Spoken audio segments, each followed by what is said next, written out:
we're Joe Aguilina. I am Derek Gano. Thank you for taking time out of your day to spend some time with us. Joe, what do we have planned for today's episode? So, Derek and listeners out there, we will definitely be delving into some NFC and AFC championship, game highlights or lowlights, whichever you want to prefer. Pretty entertaining games over yesterday and last night. Um, just depends on, I guess, who you're pulling for and what you wanted to see.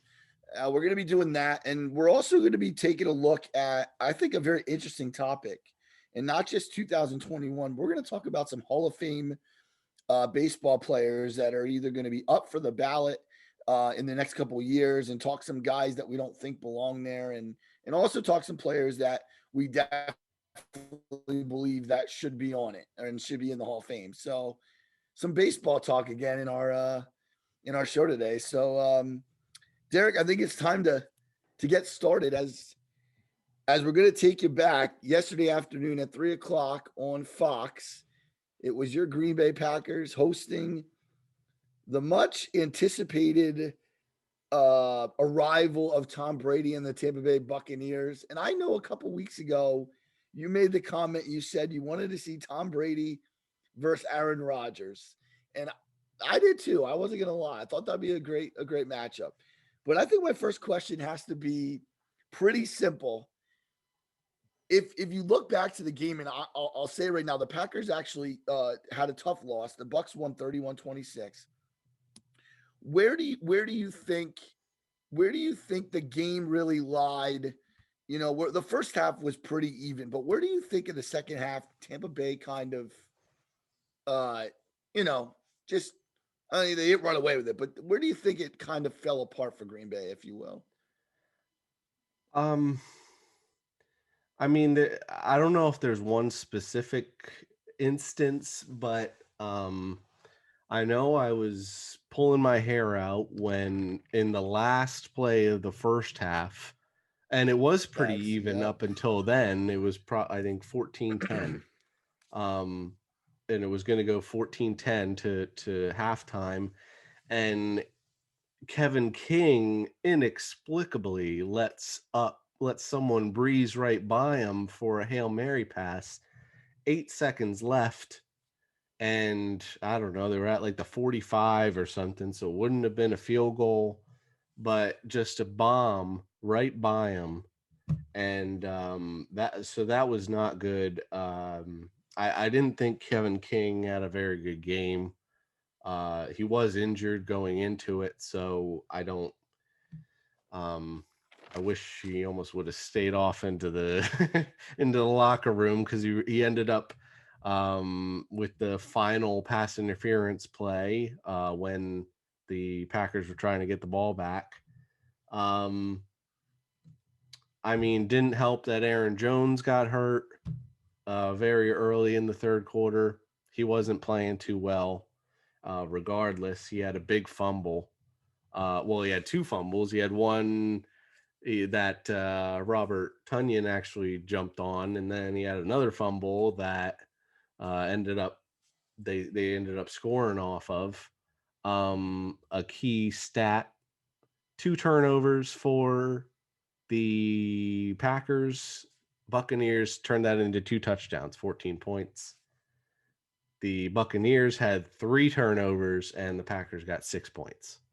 So that ends up being the difference. We can get into it in a little bit here, but obviously talk about the call at the end um, with kicking a field goal um, rather than going for it. But it wasn't really one small thing. But I will say, Joe, I definitely think Aaron Rodgers outplayed Tom Brady. That's without a doubt. I think when they put the pressure on Tom Brady, he ended up throwing three interceptions, and I mean one maybe wasn't his fault, but um, I think Aaron Rodgers played well, and I will say I don't care.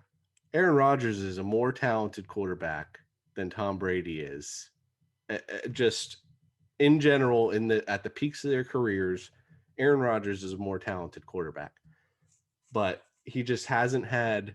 I mean, it's partially luck, but it's partially talent, and it's partially what's around you. And as I do want to get into a little bit, Aaron Rodgers was not happy at the end of that game. But No. what were some of your thoughts, Joe, on the game? Well, it's funny you touched on already because I that was a question of mine. I don't know how in the end of the first half you're looking at the score being pretty decent right there, and I said to myself, King, and I didn't know it was King until they said it, but there is no way Scotty Miller, who is all of what 170 maybe, I if it's Evans, all right. I mean, maybe you're thinking he might just like cross over to the middle of the field, but he ran a direct fly route to the end zone. Yeah, And there's there. no reason. I think right. There's no reason he gets behind that King. Like there's just no way. And then Brady No, threw the pass. The one thing about Tom Brady, and again, I'm not, my cousin Dan being on last week. I know he's a fan of greatness, and to a point, I get it. But I'm never going to be a Tom Brady fan. I don't like the way he carries himself. I don't like the way he doesn't sometimes shake hands. Oh, that's been really, he's a great player, but there's some times where you got to be humbled, and I think he'll be humbled coming up. I'm not going to go into the Super Bowl, but I will say that I do think he's going to have a hard time with Kansas City. You also made a good point, though. Green Bay's defense really got after him. And that play took into the half was the momentum Tampa Bay needed. You can't give Brady yeah, too many chances. He's going to beat you if you give him too many chances. He is a good quarterback, and he's not, I wouldn't say he's great anymore because his age and he doesn't have the talent he had him in New England at times. But I mean, I don't know. I just think that I guess my final thought, or one of my final thoughts, would have to be that it's a shame because if I was a Packers fan following this team all season, there was ups and downs, but it just seemed to me, looking at it unbiasedly, that Green Bay just didn't have enough yesterday. Like they had chances, like you said. Some calls didn't go their way. I agree with that. And LaFleur didn't make I'm sorry. You got to be screaming as a coach. I don't care what kind of fans you got on that field. Rodgers needs to run the ball in. Like that's at least to the 5-yard line on that play where he stood there and tried to get the ball to Adams with two deep. mhm. And it's hindsight. I get it. We're just talking about it because this is what we do. But we're not on the football field, and I don't think like you. I never played the game, so I don't know how hard it is to make that decision. But Aaron Rodgers is an all-time really good. I'll put a great name. I'll put a great tag on his back. He's a great quarterback. Yesterday he looked a little bit unsure at times, and I think Tampa Bay took advantage sometimes, and they didn't come out with the victory, and I have to say that I was rooting for Aaron Rodgers to get to the Super Bowl, and it was disappointing to see the way it ended up. Um, but I want to throw another question out there because I think our audience wants to know this too. When you come in the second half and then like you said, you lose Aaron Jones, Mm. Jamal Williams is playing pretty well. Do you? I know you're down. I think the score was 10 points, right? If I'm not mistaken, it was around 10 at that time. 21-10 at halftime. I know. Yeah. Okay. Do you think you have a game plan, or did you want to see them control the football a little more? I know you got to score, but do you want to see them control the ball a little more in that aspect? Um, I don't. I never really thought we would get the running game going too much. I know they are the top defensive, rushing defensive team, Tampa Bay. And I mean, the Packers didn't do too bad. I mean, they rushed for 67 yards on 16 carries. It's okay, but I actually think they went up. It was pretty quick, 28-10, right? Because um, I think the Packers fumbled or something really early. So the I mean, the fact that we threw it 48 times, I mean, I'm not really shocked. I rather them.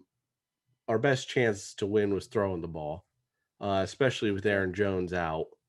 I don't think AJ Dillon has got enough carries to warrant him getting the ball a ton, and Jamal Williams is just pretty much okay, I think. So I was fine with them moving towards the passing game. I will say real quick, I don't know that he would.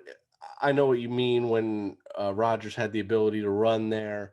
I don't know. I think it would have been pretty close, and he potentially could have gotten crushed at the goal line. Sure. And I don't know if he wanted to take that, especially if he saw Adams open. So, um, well, now, do you have any more questions, Joe, or can I? I'm just gonna. This is where I'm gonna go off at this point.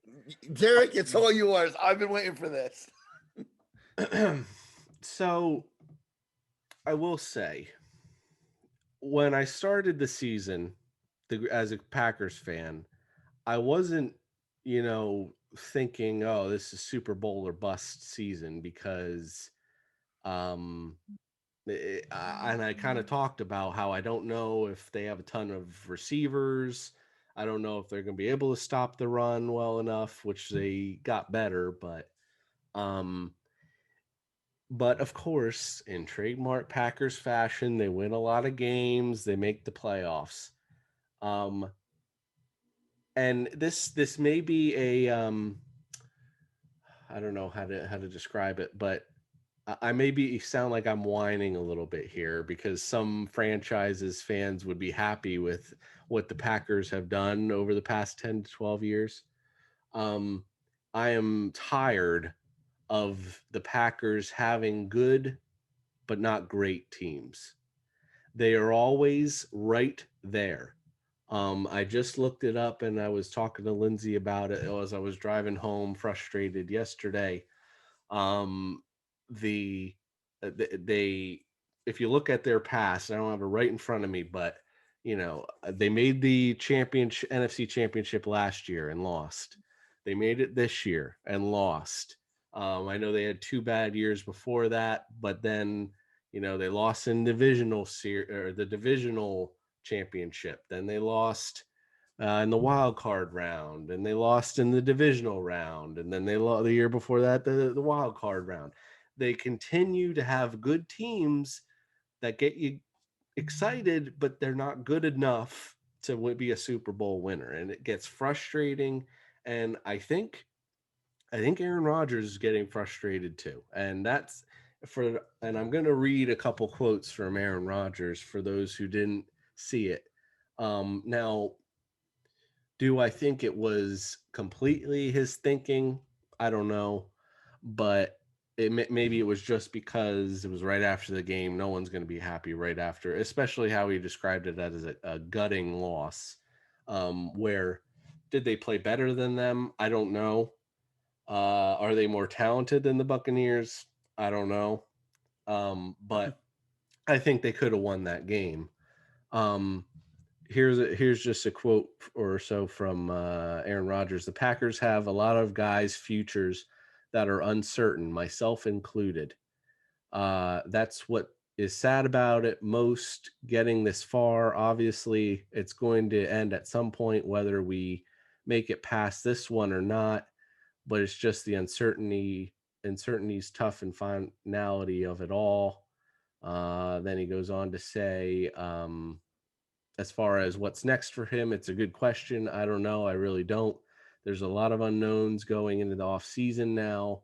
I'm going to have to take some time away for sure and clear my head and just see what's going on with everything. But it's pretty tough right now, especially thinking about the guys that may or not be here next year. But that's all. There's always change. That's what makes it a business. Um, he does appreciate all the people in the who were asking him questions.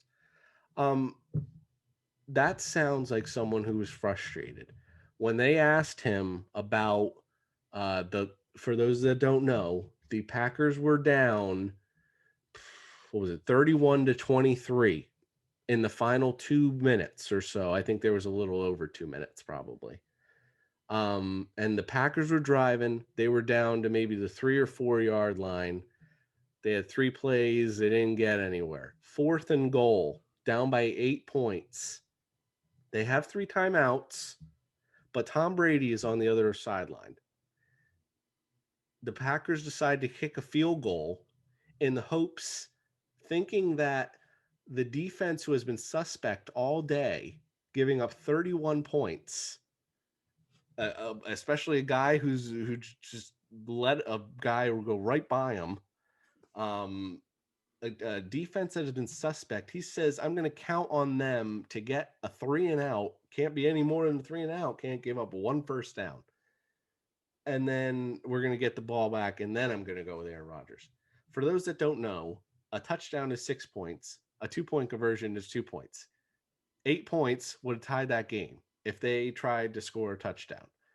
How do you take the ball out of the MVP's hands, who has played maybe the best football he has ever played? And he, at 37 years old, this is maybe the best he's played. And you take it out of his hands and say, oh, we're going to kick a field goal and hope that our defense, that isn't even that good to begin with, is going to make a stop on one of the best quarterbacks ever, the best quarterback ever. And now Matt LaFleur says how, it felt right at the time to make that. But, well, guess what? Now, until you win a legitimate game, you're going to be looked at as that was a bad decision made on your part. And I don't know. I will say, I don't know what that means for Aaron Rodgers' future. I would like to think he gives them another chance, but he's getting frustrated. We talked about this in the beginning of the year, Joe, when they said we're the Packers are 1 or 2 pieces off, and they go and draft a starting or a quarterback in the first round. A quarterback. That is something right in Aaron Rodgers' face, saying, okay, we're looking at the future. Now, a team like the Tampa Bay Buccaneers said, we're going all in. We're going all in on Tom Brady. We're bringing in Gronkowski. We're bringing in Leonard Fournette. We're bringing in Antonio Brown. We're going all in on Tom Brady, who is even their next quarterback. He's not on the roster, not for Tampa Bay, because they're thinking we're all in on Tom Brady. And maybe that's what Aaron Rodgers wants, is he wants the Packers to say, we're all in on him. We have him for 3 more years under contract. And they went and on what was the 4th year, they went and drafted a quarterback when we're 1 or 2 pieces away from being a serious Super Bowl contender. And that was a slap in the face to him. And does he leave? I don't know. I can't say I blame him if he does, because if they don't do something now that in this off season that tells them that, you know what, Aaron, we're going for it, and we're going to try to win you a Super Bowl and win Green Bay a Super Bowl, because they could have had Antonio Brown. There were talks of them trying to get Will Fuller out there in Houston, who is a very good receiver in himself, but they went with nothing. And you saw Tampa Bay was able to get they got a lot of sacks, but they got a lot of coverage sacks yesterday, as they were mentioning on TV, because our guys couldn't get open. They were doubling a lot, like you said, on Devontae Adams, and the other guys couldn't get open. I think the most yards was Valdez Scantling, who has his deep passes once in a while. That's all I gotta say, Joe. But I mean, it was very frustrating, and obviously Aaron Rodgers is frustrated too, and will be interested to see. I'll be interested to see what his next move is. Does he legitimately say, "I want out of here"? Or was that just a push to Green Bay to say, do something and legitimately go for it? Because I'm sick and tired of how many. Last point, Aaron Rodgers had to play a perfect game in that game for them to win. He wasn't perfect, so they didn't win. Tom Brady threw 3 interceptions and they still won because there's a lot of talent around to get him that win. They had running backs who ran for more yards than the Packers. They have more receivers to get open, better receivers to get open compared to the Packers. They had guys who put pressure on the quarterback, whereas the Packers didn't. And Aaron Rodgers has had to constantly play perfect football in order for the Packers to make it all the way. And they've done him a disservice for as long as he's been there. That's why I would not be disappointed if he left, because I would say, you know what, good for you. I hope a team goes in all in for you and tries to win him a championship, because he is, I think, by far one of the most talented quarterbacks in the NFL, including over Tom Brady. And he has been given a disservice over the past years because they don't they're picky with their spending and they don't give him the talent needed to help him win a Super Bowl. Joe, that's all. 2 points, because that was very good. I have to say, you hit on some interesting points. 2 points. If Aaron Rodgers leaves Green Bay, I only see him going a couple places because number one, like you look at the Colts job, that's open with Rivers retiring, but there's not a lot of weapons there. You look at Pittsburgh, now that job would be enticing because they have a lot of weapons, the Steelers, and I don't think not Mason Crosby, Mason Rudolph. I knew I had the right name. Right. Mason Rudolph is there, and he's not that good. The other thing that would be interesting is if Deshaun Watson gets traded and he goes to Houston, I can see that possibly being a place.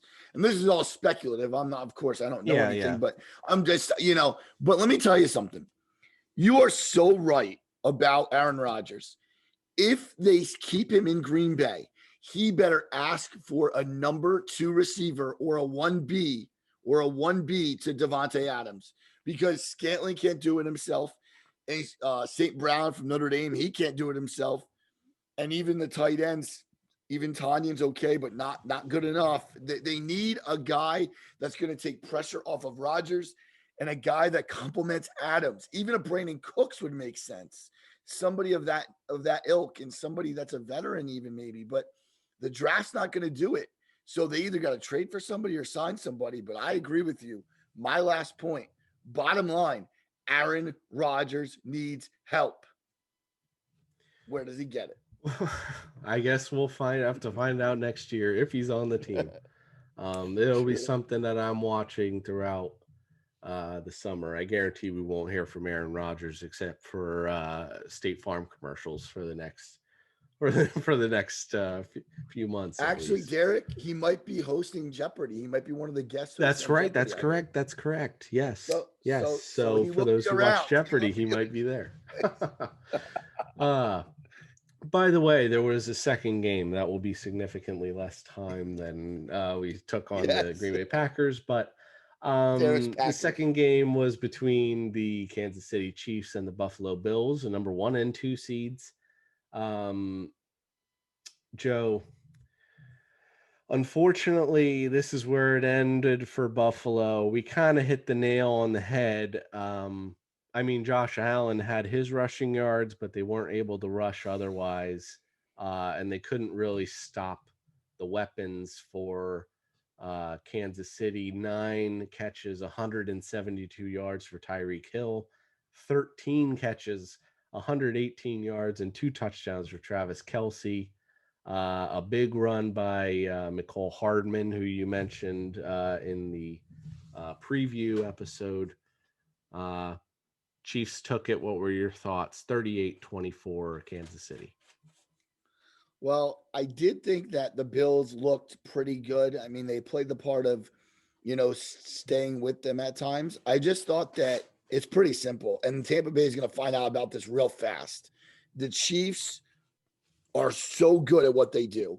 They don't have to come off the script. They give the ball to Hilaire and he can run and he'll get some yards. They give the ball to Hill and he can do a lot of things with the ball.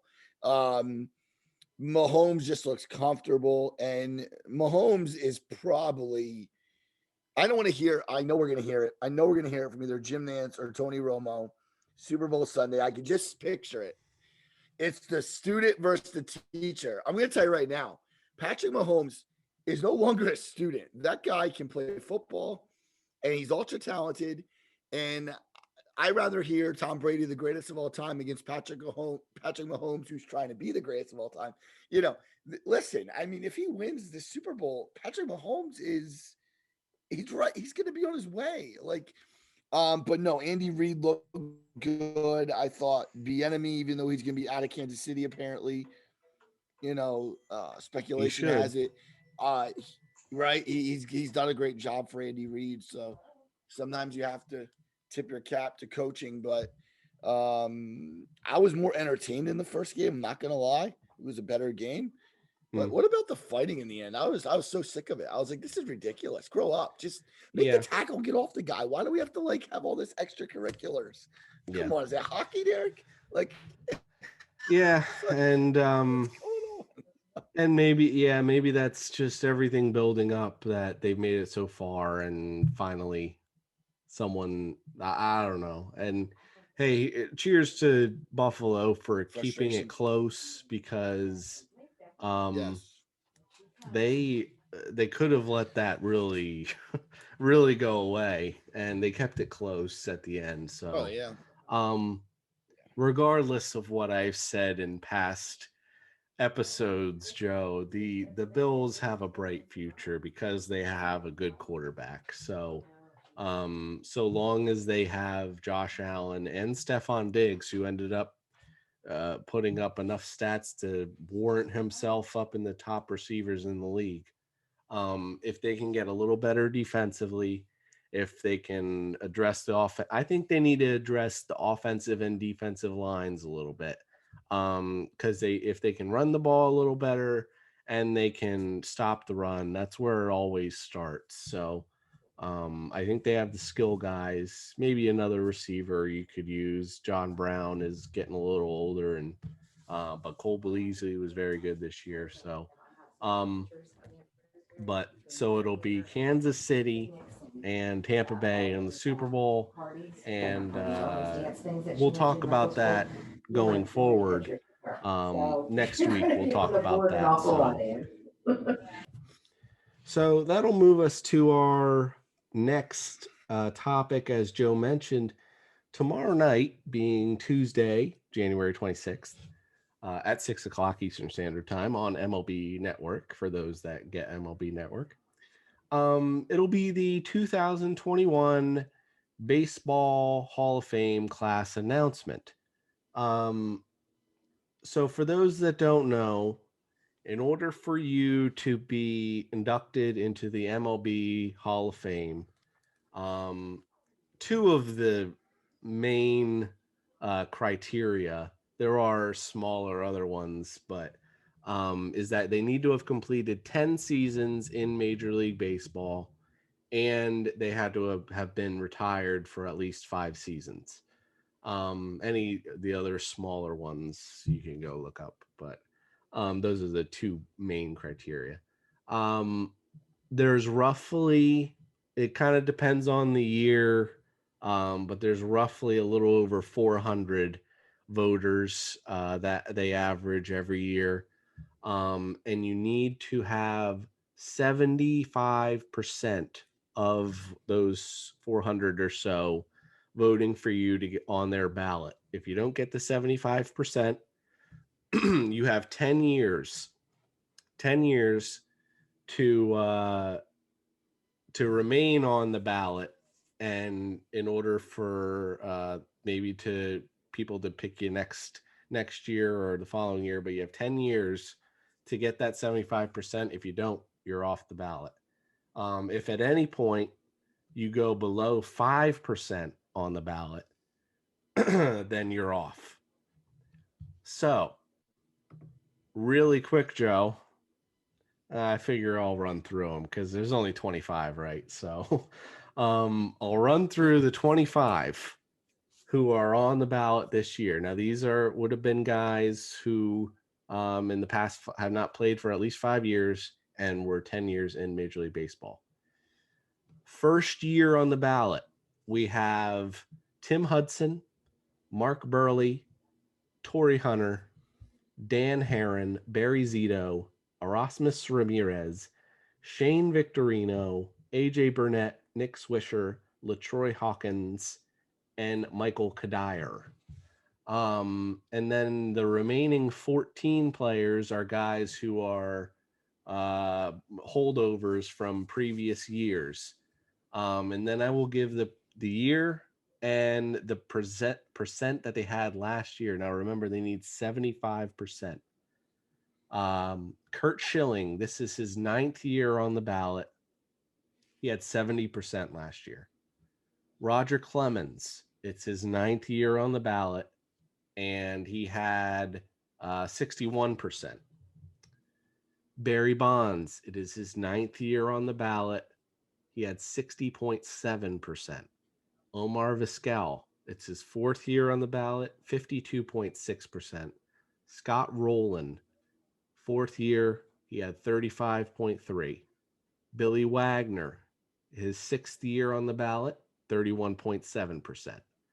Gary Sheffield, 7th year on the ballot, he had 30.5%.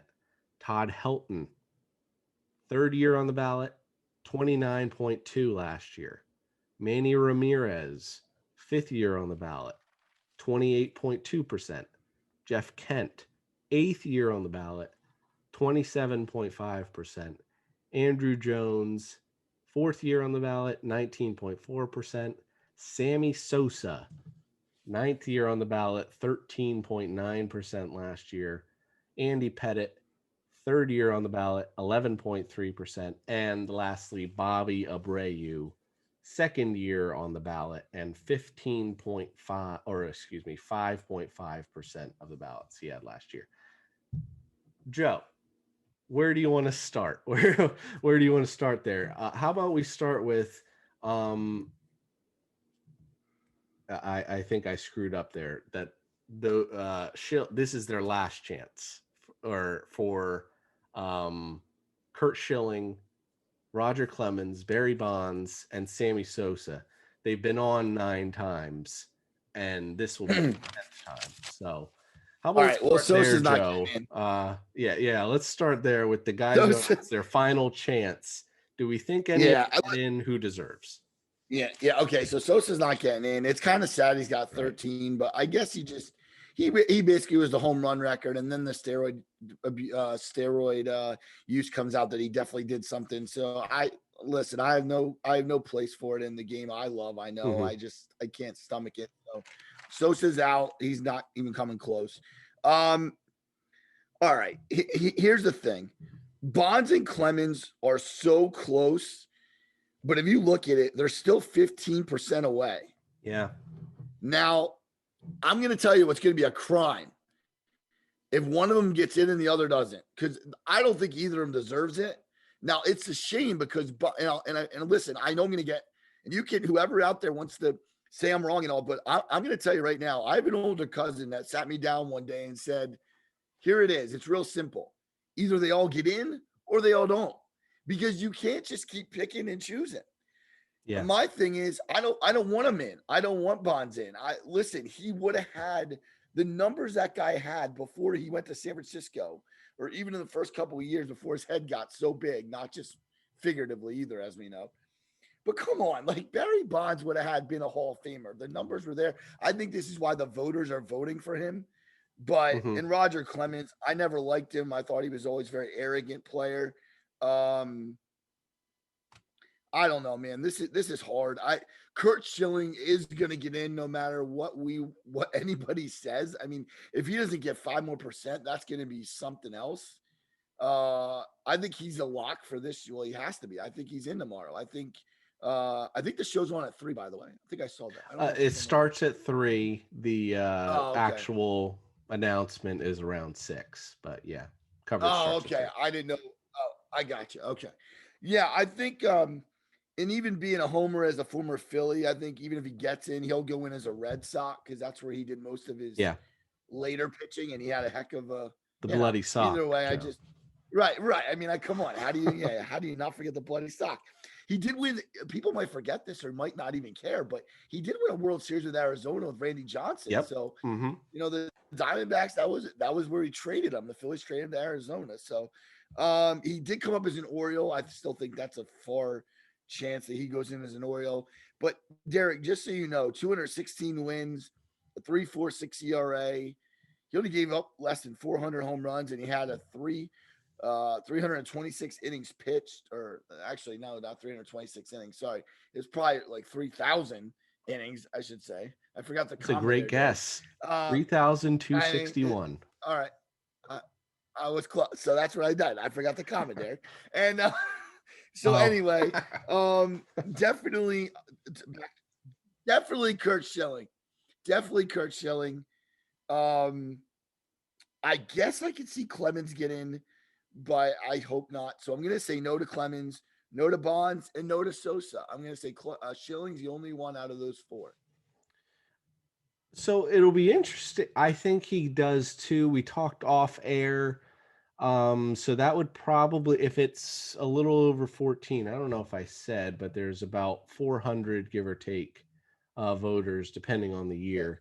So that would probably be around 20 more votes that he needs. And I mean, he should get that. I think he should, and I think he might. Where he goes under, I'm not so sure. I have in front of me, so he played 9 years for Philadelphia. Arizona and Right. Boston were both 4 years. I mean, his lowest ERA was for Arizona, and but it's known in Boston that I don't know. I would like to see him go in as a Philly, but That would be awesome. I'd be happy. But I think yeah, you got to remember, and I didn't want to interrupt you, but just this thought popped in my head. The only recognizable thing Kurt Schilling did in Philadelphia was pitch in the 1993 World Series. Right? He didn't have any huge moments. fair He enough. grew up in Philly, and he would be a pistol on the radio. He would say some things that you just don't say as an athlete. He's no short of words, Derek. Yeah, But yeah. no, I think he goes in as a Boston Red Sox. I think he Okay. goes in as a Red Sox Nation will be proud. That's my prediction. Um, Now as far as the other three, no, I don't think Sammy Sosa gets in. I don't think he deserves to get in. He's in the same boat as Mark McGuire, who probably just got knocked off the list a few years ago. Um, I don't think any. I think it's going to be Kurt Schilling. I think it's going to be one. I think it's going to be one this year, and I don't think Clemens or Bonds gets in. I think they both should get in though. He's the home run king, whether anyone likes it or not. You could put all the asterisks that you want on the record books. I don't care, but it's still history, and he was one of the most feared hitters ever. I think you have to put him in, and 350 wins for Roger Clemens, and I mean, he was one of the best pitchers ever. Yeah, I don't like him either, but and especially most people can remember him as throwing a carved up bat at Mike Piazza. So that tells you kind of this person that he was. But I think it'll be one. Just a fun fact, though, the last time that there were no Hall of Famers was 1996, and before that it was 1971. So if Kurt Schilling doesn't reach that 75% mark, that'll be the next time. Um, Now I don't know what else you have written down, Joe, but how about we just talk about do we um it's not a great year in terms of first year players. Um do you now remember I said you need 5% in order to stay on? Do you think any of them gets 5%? And it stays on till next year? Do you have it? I don't know if you have that written down or if you need me to read the names out or Well, the one name I do remember you said was Bobby Abreu, right? he kept himself on. This is his third year, I believe, He'll, but he he'll was at continue to five do point that. five. You know why he'll continue to do that? Watched him play many years in Philly. That guy was a doubles and home. Well, I won't say a home run machine, Yeah. but he had a lot of doubles. He really, I mean, he had an average up above 300 for close to probably his career. I bet if it wasn't around 290, he was a very consistent ball player. The knock on him is that he would never go. He would never go like through a wall. He would never like give you that all time hustle. He was a little sketchy on the base pass, but he was a guy that was consistently going to wear out pitchers, though. He could hit the ball. He was a very, very solid hitter. Um, I would love to see him even get to the point of discussion in what it would be like the next 10 years, next 8 years, even. I somehow think he's going to fall short, though, because he doesn't have the wow numbers, right? He doesn't Yeah. have those big numbers, even when he went to New York and Anaheim. If I think they're the other two teams he played for. But he was a joy to watch hit. He really was. He really squared up the ball. So Now he finished 291 was his average. Um now yeah, that's going to be a tough one. He seems to be gaining a little momentum, but if he jumps up, I'd probably look for it. If he jumps up to maybe like 15% or so, then maybe his chances long term could build. He has 400 stolen bases, by the way. I had no idea about that. he was really fast when he was young. Yeah. That's the thing, and he played with one of the other guys we're probably going to talk about in Scott Rowland. They came up together in Philly. I'm not together, but Abreu I think was signed as either a free agent or a trade from Houston, maybe. But anyway, they played together. They were the 3-4 in the lineup for a couple of years, and then Pat Burrell Mhm. came, and they got to be really formidable. But I'll tell you right now, Bobby Abreu was fast. Like he was really quick. So 400 stolen bases, it is. I saw that last night. It's not a surprise to me. You know where he hurt himself, I think, going to New York. When he went to New York, he didn't really have the same bat speed, I don't think. It was hard for him to hit power wise. Mhm. But yeah, I'll be really ecstatic if he's mentioned along with Jimmy Rollins and Chase Utley in talks of the Hall of Fame, because you know we don't get a lot of Phillies, going in. Yeah. So I'll say in terms of I'll just read them out real quick. The first year on the ballot: Tim Hudson, Mark Burley, Torrey Hunter, Dan Herron, Barry Zito, Erasmus Ramirez, Shane Victorino, AJ Burnett, Nick Swisher, LaTroy Hawkins, Michael Kadire.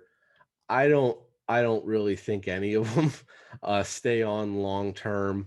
I think if there's one, maybe Mark Burley might get 5% because he did have his no hitter and but Didn't Hudson didn't Hudson pitch good in Atlanta though? I don't know how good he pitched. I know he had decent numbers. I marked him down though as a guy I thought could get in long term. mhm. Um, he had some years in Oakland where he was pretty deep. You know what though? He's not that wow guy again though. He's No. that guy. He was a guy that was a number two usually. He wasn't always a number one. Yet So so I see I mean he never won a Cy Young. He no. in his second year he finished second as the Cy Young, but um Strikeouts. not too many strikeouts. Yeah, so that's gonna be tough He was for in him. Atlanta for 9 years and Oakland for 6, and then San Francisco. That's right. Lifetime 3.49 ERA. I don't think any of those guys have any special numbers that I wouldn't be shocked if any of them don't, or if none of them make it into the top five. Torrey Hunter was a great defensive center fielder, but hitting wise, he didn't have amazing numbers. You don't want a Shane Victorino, Joe. You don't have any love for Shane Victorino. Not a I Hall of mean, Famer. no, yeah. I mean, listen, I love. I probably one of my all-time favorite Phillies. Just the energy he brought, and I'll tell you, there probably wasn't a better character guy that they brought in during that run than Hmm. Shane Victorino. And I even met him a time or two, just to look for an autograph when I was younger. But I have to say though, good character should be a part of this, and we should mention that. Like, I look at Derek Jeter. There wasn't anybody Yeah, else that you'd want to follow or Or like Dan said about his son, talking about last episode, where we were saying, "Oh, what role models do you follow?" Well, Shane Victorino was that guy, though. He was kind of that like funny, good-hearted, and then kind of like he became a leader a little bit. He went to Boston and did pretty good too. No, he's got no chance. No, the numbers are not even. I wish I could lie a little bit, but no chance for Shea Victorino. No. So we talked about the top three. The next one who finished, so this will be his fifth year at 52.6%. Omar Vizquel. What do you think about Omar Vizquel, Joe? Does he ever have a shot? Obviously, he probably won't get in this year, but maybe down the line. Yeah, listen, the first thing I noticed was he was a Mariner. I didn't realize he came up in Seattle, so that was interesting. I Yes. marked that down Yep. just so And I we could traded remember him to say away. that. Yep. Seattle Mariner, of course. The one thing about Omar Vizquel is that you look at him as being like a really, really good defensive shortstop, like always Yes. making the plays, always making those highlight reel plays. But this guy had 951 RBIs. He was a 272 average and a 688 OPS. I mean, he played on those Cleveland Indian teams with Carlos Baerga and Jim Thome, and he played with some really good players. I marked it down. I have Omar Vizquel going into the Hall of Fame in the next 5 years. I think he jumps up in the next couple, and I think we see him as a Hall of Famer. Um, 11 Gold Gloves. So, I Yeah, mean, he played a lot of seasons. He played a lot of 24 years. Yeah, so it was 11. He actually played 5 years for Seattle, but he wasn't Gold Glove caliber yet. So that must have yeah, been why they got rid of him. And oh well. they should. Yeah, But I mean,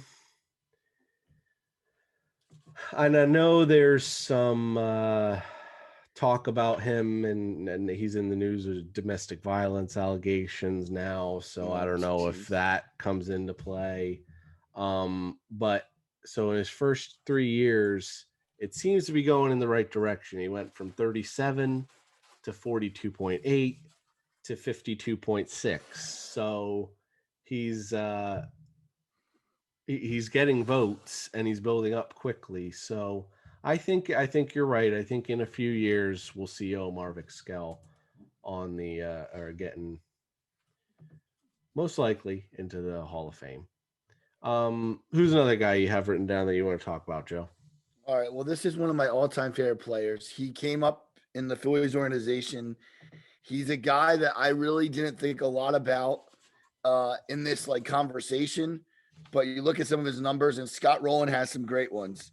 Hmm. He's fourth time on the ballot. He's at 35.3%, I think you said.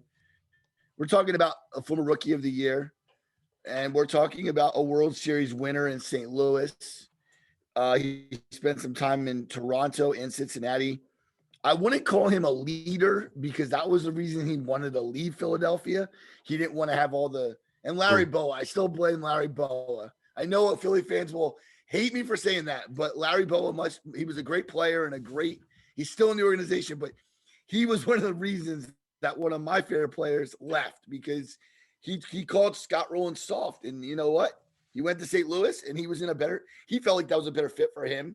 And Yeah. me and my brother to this day still argue about it. But if he gets in the Hall of Fame, I'm mailing my brother a Scott Rowland shirt because it will mean something to me that I stuck with him all these years. I still enjoy his defense and the way he hit the ball. I wrote down he had 2,877 hits. That's a lot of hits. He had 1,287 RBIs. He had almost a 900 walks, a 281 average, and an 855 OPS. And I don't know. I'm sure you have some things to say about maybe St. Louis because that was one of the years again or a couple seasons that he was really good. Like he was there with some good players and they broke through to win the World Series. So he's a World Series winner. He's not just a rookie of the year and former Philly player. He's a World Series winner. I mean, I don't know. I'm going to go hard for Scott Rowland in this conversation. Um, I don't think he's quite there. I don't really think that he will be a Hall of Famer, honestly. Now How much do you think he he misses it by? not much. I think he's very That's close just to gonna that be. I know. 75%, but and that'll be down I the agree. line. So Actually, what did we say yeah, this I was for agree. him? This is his fifth year, I believe. Fourth, no, Fourth fourth. year? Okay. Well, he has Um, 6. okay. So, so you think maybe by 2027, man, Derek, if we're still doing our show, that means we got some longevity, Derek. Yeah, yeah, No, yeah. listen, Scott Rowland, you're right. I think he misses it by like 10%. I'm gonna say, like he Yeah, misses a maybe little not bit even. more. Not even, you think? Okay, I mean, he yeah. I had mean, so in those years with so he had 7 years with Philadelphia and yeah, 6 in St. Louis. And you're right. In St. Louis, he had 4 All-Star games, 3 Gold Gloves, and he actually finished fourth in MVP voting in 2004, when he had 124 RBIs. So I think barely. Now so let's see. He'll probably look to break 50%, you would think. Um, so he debuted with 10.2, and now he's just barely over 35. So if he can get to that 50% mark, then I would give his chances pretty high because with exciting. 6 years still left, I think maybe towards the tail end he might get it. So Who look did for he that play with? 50% number with Scott Rowland. Who did he play with in Cincinnati? Or yeah, in St. Louis. Why can't I remember who he was like batting around? Because he had some good players, I think. Well, was And then Pujols two, there at that? oh, Maybe a oh, very young Pujols a was there young at out, that time. a young Albert Um, Pujols. Yeah, they had to have an outfielder. Jimmy Edmonds was there. Oh my gosh, that's why he had Uh, veteran players. Edgar Renteria was a good one there. Yes, there were all That's right. the guys who Another you're winner. gonna, especially a Yes, Jim Edmonds is someone who's I mean, probably a leader on the team. So absolutely. So he just could do his role. He didn't have to be that right, leader, and that's what he wanted. So from Jasper, Indiana, one of my all-time favorite players. yep. Um, so I mean, we still have a little bit of time. So the guys we haven't talked about yet. So one of them is, how about Todd Helton? Do we have anything written down on Todd Helton? Well, you Um, said he was 29.2%, right? Is that correct? yes, correct. This is a guy that wore pitchers out. He just was a masher, man. And I love that he played in Colorado because some of those home Yeah. runs, maybe, and he got some home runs there, but he had 2,519 hits, 1,406 RBIs, a 316 overall career average. That jumped out at me. That's a really hard thing to do. That's 100 Mhm. points less than Ed Williams. Even in I mean, Colorado. even in Now, Colorado. yeah. That's crazy. And a 539 slugging percentage. Listen, I put a question mark, but I don't know, man. I think he gets in. It's going to take a while for him to get in, I think, until the I writers. think I think one of the keys was that Larry Walker just got Yes. in. Yeah. And if They were because yeah. that was the Coors Field stigma that, oh, Right. he's hitting in high weather, but if they put in Larry Walker, I think Todd Helton gets in. I Um agree. I totally agree. And he so should he get in. I think so too. He went Good character from guy. 16.5 to 29.2, which is a big jump in 2 years. Um if he gets over, so what is this for him? This will be third. So if he gets to like the 40% mark, I think he's well on his way as well. Todd Helton. Um Former fireballer Billy Wagner. Oh boy. What do you This have to say about Billy Wagner? this guy. I mean, I remember when he came up with Houston and how they said, and he's at 31.7%, Derek told us, small lefty as you can be. I used to see him pitch because he did come over to the Phillies then for I think it was 2 seasons, if I'm not mistaken. We got him for 2 years. But it was Astros, Phillies. He played for the Mets, the Jays, the Red Sox, and the Braves. 6 time on the ballot, a 2.31 ERA, and a whip under 1 in his career, 422 Yeah. saves, Derek, the only thing that could be better is if he got 500 saves. But I think for the age he played in, he was a guy that would shoot off his mouth. Oh boy, Yeah. coming from the Phillies and going to the Mets, him and Pat Burrell would have go at it. There was times that Jason Worth took a shot at him. Yeah, Billy Wagner gets in. I think he gets in, and you know what? I'm going to say comfortably. I think when as the years keep coming, I think writers love the closer, right? We haven't seen anybody on this list that's a closer. I think he's the one. He gets in just because he intimidated and he got the job done, man. He was a great pitcher.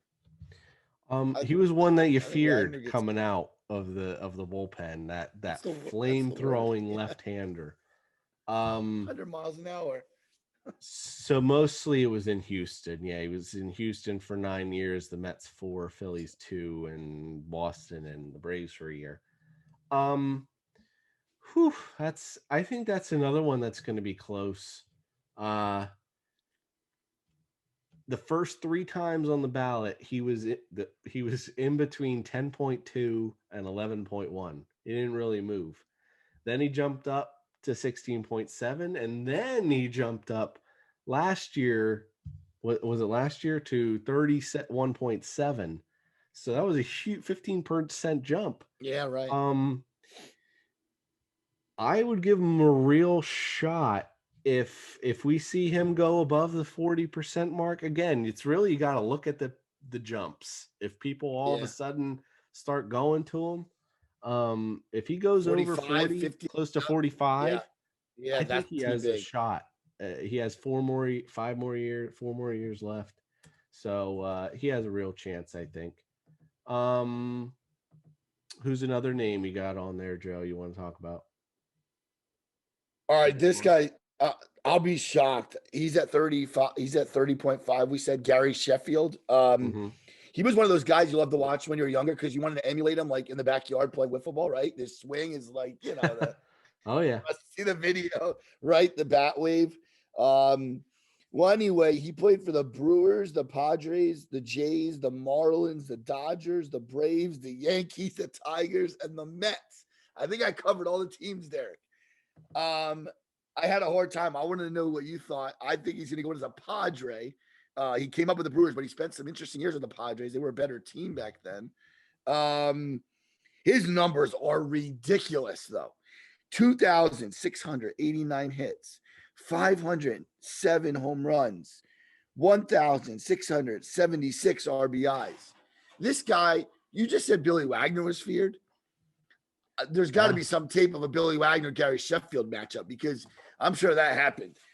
That would have been fun to watch. Now, I think he gets in because he helped teams win games. I know the Yankees got him in a time where they needed the DH or they needed that like presence in the lineup, right? He's that type of player. I don't know if I can compare him to anybody now, but he's a really, really good hitter. And I think you said the same thing with Billy Wagner. If we see Sheffield go up to like 40, 45 in the next couple years, Gary Sheffield to me is a lock. I think he's going to get in. I guess you could say, and former Marlin, maybe like not a former Marlin, Marcelo Zuna. Someone like that. Or he is former Marlin. Yeah, you're right. Yeah, maybe definitely. Someone who's really DH at this point. Although he had a pretty good arm, right? In the outfield, maybe. I'm not thinking of. No, it was pretty good. Yeah. It was 500 home runs, Joe. Was he involved in the talks of steroid era? Is that why people kind of stay away from him, or any idea? No, he was an interesting personality. Yeah. He would say what's on his mind, but he did it in a way that he wasn't like a Kurt Schilling. He wasn't even like Clemens. I mean, you kind of like Gary Sheffield. You didn't like him if you're facing him 19 times in the year. But I didn't mind Gary Sheffield. I thought he was a good player, and he ended up becoming a great hitter. I think that was the thing. He was just a great hitter. He wasn't always a great defensive player. I say that because the first 5 voting cycles, he didn't get more than 14%. So for some reason, people weren't voting for him. I don't know why. I don't think he was in last year, he finally jumped up to over 15% to 30.5 with only 3 chances left. I think it is. It's an uphill battle. Uh, Yeah, that's true. Yeah, I didn't if realize he that. can It's get 7 times. into That's true.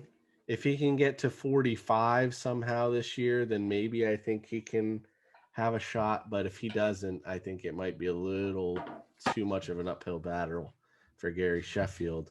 We only have a couple that we haven't touched on yet.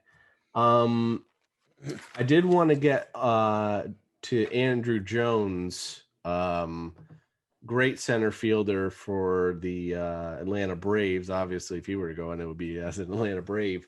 Right. What are your thoughts? Do you have any thoughts on him, Joe? Any chance that Andrew Jones gets in, or that'll be his 4th year this year on the ballot? Yeah, no, he was a great center fielder, like you said. He was a very good hitter in his young career. He did some damage against the Yankees in the 95, 96 postseason, whatever that was. He hurt them a lot. But Andrew Jones kind of fizzled out as his career came, like, as he got older. I I was don't going to think he was say it that seemed to have great. been pretty quick. Yeah. He was great for a very He- 5-year or yeah. 6-year period. He came up at 18, though. So Yes. he's not like your player that's coming up at 23 or 24. He had to learn a lot very young. That's why I'm interested about Ronald Acuna and Juan Soto being very young, how they're gonna do. No, I don't think Andrew Jones gets into the Hall of Fame. So his first 2 years, he had 7.3 and 7.5. Then he jumped up to 19.4 last year. I would Needs a big jump now. I would probably guess he's going to have another big jump, but is that going to be about 30%? 6 Yeah. years Then he left. needs a If he big can jump. get on a little bit of surge, maybe if he can get to 35%. He did have 1, 2, 3, 4, 5, 6, 7, 8, 9, 10 10 gold gloves. Wow. He's a Um, heck of a defensive center yeah, fielder. Yeah. yeah. So He could go get the ball. we'll see. We'll see. Any other names you got written down, Joe? We Well, only you have 2 mentioned Jeff left. Kent earlier. Yeah, you Yeah. mentioned Jeff Kent, right? So he was at 27.5, I think you said. I remember him playing for the Giants, the Mets, and the Dodgers. I have him going in as a Giant if he gets in. I remember him to hit a lot of doubles and home runs. I didn't get his stats since he was one of the last guys I wrote down, but Jeff Kent to me was a really good player, but I don't know if he was a really great player. And I don't know if he was a great player enough of the time. He was a little inconsistent for me. Um, So I don't know if he gets in. What time yeah, is this for him again? this is oh crap. I'll have to go see. He did win the MVP once, which this is his 8th time, so and he's only at Oh, he's not getting in. 27.5. Yeah, that's a little too far off, I think. Maybe Um, people also know that he protected Bonds. Maybe they thought that, if they were yeah, not going to vote for Bonds. I don't know. I yeah. mean, it's a shot in the dark, but it could be that. So there's really only 2 names we haven't touched on of all these, well, except for the first year guys we didn't really hit on, but One of the Manny hitters. Ramirez. Yeah. And Any I'll tell you thoughts on right Manny? now. Yeah, big time. Listen, this guy was the right-handed Barry Bonds. And I feel like he was very, very interesting. Like he did some things that were very questionable, but he was a guy that just hit the ball. And I see he's at 28 right now. Yeah. I know he'd have to get a pretty big jump in his 5th year, but he's still got 4 to 5 more years. I don't know. I love Manny Ramirez. I think that, man, he could hit a baseball, and even when he got into the DH role, and Cleveland and Boston, they're not easy places to play. You got to win in both markets. I'll tell you, Terry Francona would tell you he deserves to be in, I bet. And they say he's a great guy. I mean, he's a little nuts, but he's a great guy. Like, I mean, I don't know. I would vote for Manny, Derek, if I had to vote. Now him, I'd have to imagine. I know he was in the talks of the steroid era, so that's Yeah, probably why people are staying away from him. But I'm sure. there was no better hitter during Oh my that God, time frame. he's unbelievable. That is 1, 2, 3, 4, 5, 6, 7, 8, 9, 10, 11 All-Star games in a row. And then he was in the top 10 in MVP race from 98 all the way until 2005. He was in the top 10. He hit everything. Does he get in, or does he deserve to get in? He probably deserves it.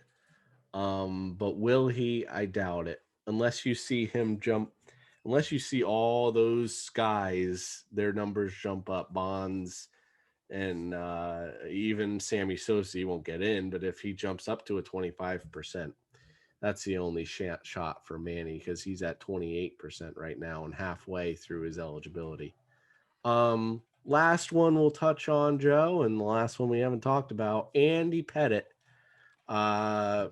Really the old school pitcher, right? Hit your corners, and he didn't really have a blazing fastball, but he hit his spots. And any thoughts on? So he is in his third year of eligibility, and he had 11.3% last year. Wasn't Andy Pettitte accused of something too? Wasn't he involved in something? I don't know if it was steroids, but I thought there was like a controversy around him that I can't really exactly remember what off it the top was. of my head. Yeah. Well, as the pitcher though, he was on some of those great Yankee teams. But I'm gonna be consistent with what I said before. I don't look at him as great. I mean, he was good, but I always thought the Hall of Fame should mean great, and I don't think Andy Pettitte was a great pitcher.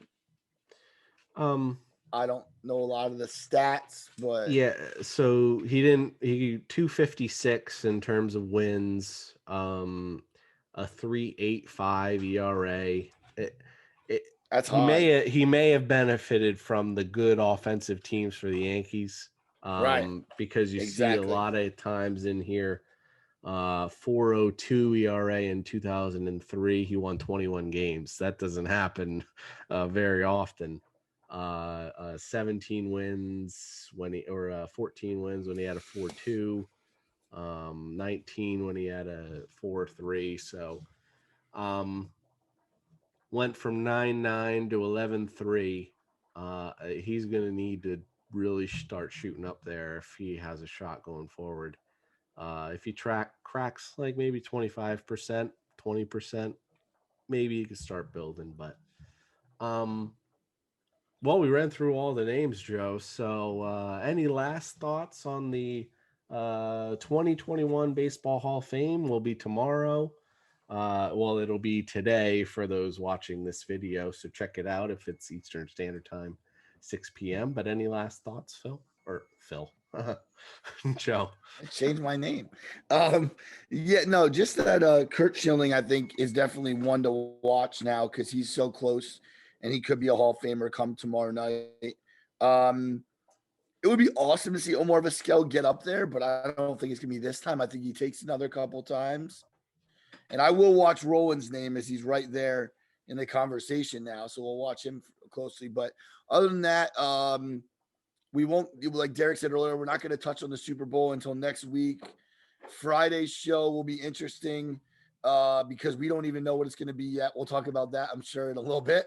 And yeah, another fun show though. And I still send my condolences to all the Packers fans out there.